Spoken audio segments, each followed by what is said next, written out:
Bismillahirrahmanirrahim. Assalamualaikum warahmatullahi wabarakatuh. Halo sahabat INF sekalian, di video kali ini kita akan membahas tentang sejarah Perang Yarmuk, perang dahsyat pasukan muslim yang mengakhiri kekaisaran Romawi Timur di negeri Syam, Palestina. Pada bulan Agustus pernah terjadi peperangan besar antara pasukan muslim dengan pasukan Romawi Timur. Perang ini dinamakan Perang Yarmuk karena berlangsung di lokasi tidak jauh dari lembah Yordania, yaitu Sungai Yarmuk. Menurut catatan sejarah, perang ini terjadi selama 6 hari dari tanggal 15 Agustus hingga 20 Agustus 636 Masehi. Peperangan ini melibatkan 36.000 pasukan muslim melawan 240.000 pasukan Kekaisaran Romawi Timur. Sebelum lanjut pada pembahasan, ada baiknya di subscribe dan nyalakan loncengnya agar tidak ketinggalan berita dan video-video selanjutnya. Semoga bermanfaat dan tonton sampai habis videonya ya. Setelah Rasulullah Shallallahu Alaihi Wasallam wafat, kemudian Abu Bakar As-Siddiq diangkat menjadi khalifah. Saat Abu Bakar menjadi khalifah, dihadapkan dengan permasalahan banyaknya orang yang murtad. Orang-orang munafik ini mayoritas takut dibunuh ketika zaman Rasulullah Shallallahu Alaihi Wasallam, sehingga mereka pura-pura masuk Islam. Saat Rasulullah Shallallahu Alaihi Wasallam wafat, mereka banyak yang keluar dari agama Islam. Menyikapi hal ini, Abu Bakar As-Siddiq mengirim 11 pasukan untuk memerangi banyaknya orang yang murtad ini. Salah satunya adalah pasukan yang dikomandani oleh Khalid bin Walid. Tidak perlu lama, Khalid berhasil membereskan mereka sehingga tuntaslah masalah orang murtad di Jazirah Arab. Kemudian Abu Bakar melanjutkan ekspansi ke utara, yaitu Yordania, Palestina, Suriah, yang dikenal dengan negeri Syam, dan Irak, Persia. Abu Bakar mengutus 6 komandan perang, satu ke Irak untuk berhadapan dengan Kekaisaran Persia, yaitu Khalid bin Walid dengan 10.000 pasukan, dan 5 komandan ke negeri Syam untuk berhadapan dengan Kekaisaran Bizantium, Romawi Timur. 5 komandan tersebut adalah Yazid bin Abu Sufyan dengan 6.000 pasukan, Surabil bin Hasanah dengan 6.000 pasukan, Amr bin Ash dengan 7.000 pasukan, Abu Ubaidah ibnul Jarrah dengan 5.000 pasukan, dan Ikrimah bin Abu Jahal dengan 2.000 pasukan. Seiring berjalannya waktu, peperangan oleh kelima komandan yang berhadapan dengan pasukan Romawi Timur di beberapa daerah mengalami kesulitan. Hal ini diketahui oleh Khalifah Abu Bakar, sehingga beliau menulis surat kepada Khalid bin Walid sebagai komandan di Irak untuk bergabung secepatnya ke negeri Syam untuk membantu saudara muslimnya yang sedang kesulitan. Menerima surat ini, Khalid bin Walid langsung merespon dan mempersiapkan pasukan untuk bergerak ke negeri Syam. Namun jarak yang jauh antara Irak dan Syam, yaitu 30 hari perjalanan, membuat Khalid harus meminta saran kepada penunjuk jalan agar mengetahui jalan tersingkat ke negeri Syam. Kemudian penunjuk jalan tersebut memberitahukan kepada Khalid bahwa ada jalan tersingkat ke negeri Syam dan hanya membutuhkan 15 hari perjalanan. Namun jalan tersebut melewati gurun yang gersang dan kering, sama sekali tidak ada sumber air.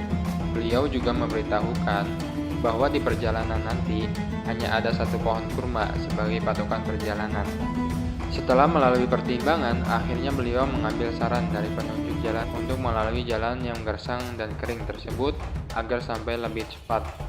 Walau sudah terbayang oleh Khalid beratnya perjalanan yang akan dihadapi diri dan pasukannya, beliau tetap meneguhkan hati dan mengatakan hadis Rasulullah Shallallahu Alaihi Wasallam dengan berkata, Allah Subhanahu Wa Taala akan senantiasa menolong seorang hamba selama hamba itu masih menolong saudaranya. Akhirnya, Khalid dan pasukannya tiba di Syam sesuai dengan estimasi 15 hari perjalanan. Setibanya di Syam, Khalid menemui kelima komandan pasukan dengan berdasarkan surat dari Khalifah bahwa setelah semua pasukan bergabung, maka Khalid bin Walid sebagai komandan utama. Di antara 5 komandan pasukan negeri Syam tersebut, ada komandan yang paling senior, yaitu Abu Ubaidah. Namun sebagai junior, Khalid bin Walid menunjukkan adab yang tinggi. Beliau berkata, "Kalau bukan karena surat dari Khalifah, maka saya tidak akan berani menjadi komandan bagi Anda," ujarnya. Abu Ubaidah menunjukkan sikap senior yang luar biasa. Beliau berkata, "Engkau lebih kompeten dan lebih ahli dalam peperangan.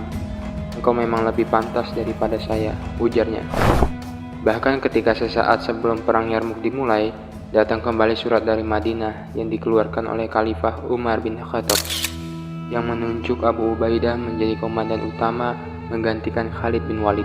Kemudian Khalid di depan para sahabat Nabi yang akan berperang mengatakan bahwa Khalifah sudah menunjuk komandan utama yang baru dan bukan aku lagi, melainkan Abu Ubaidah. Begitulah akhlak yang ditunjukkan para sahabat Nabi.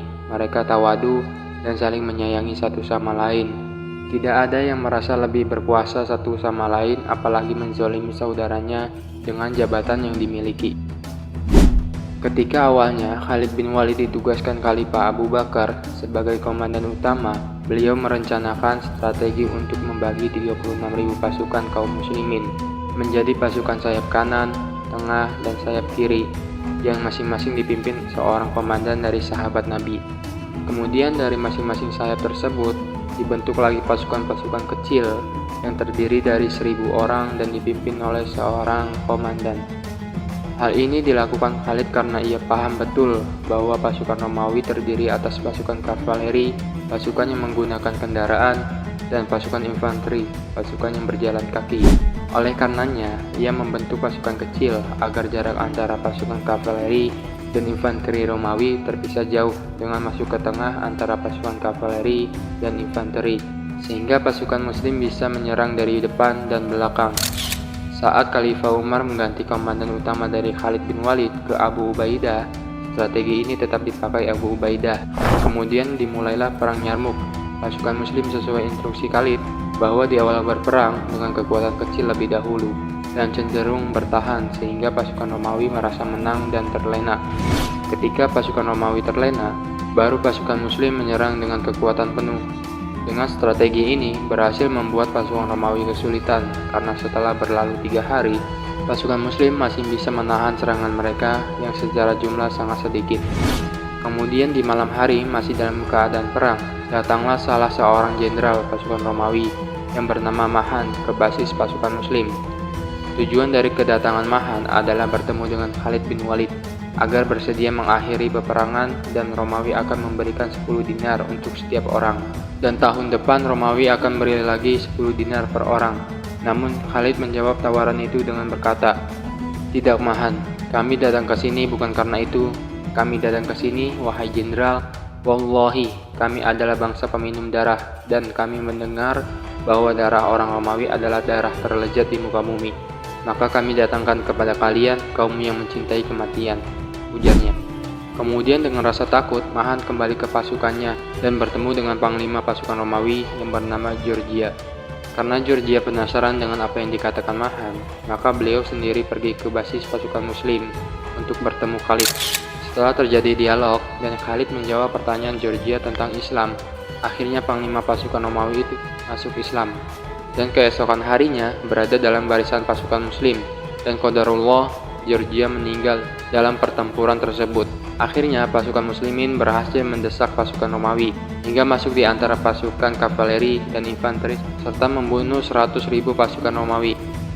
Pasukan Romawi akhirnya dapat dikalahkan dan kehilangan lebih dari 120.000 pasukan, sedangkan pasukan muslim yang syahid hanya 3.000 orang. Demikian berlangsungnya perang Yarmuk. Mudah-mudahan kita dapat mengambil hikmah bahwa Allah Subhanahu wa Ta'ala tidak memenangkan kaum muslimin karena jumlah, melainkan karena keimanan dan ketakwaan pada Allah Subhanahu wa Ta'ala. Terima kasih sudah menonton videonya sampai akhir. Jangan lupa di like, komen, dan share videonya, dan sampai bertemu di next video. Wassalamualaikum warahmatullahi wabarakatuh.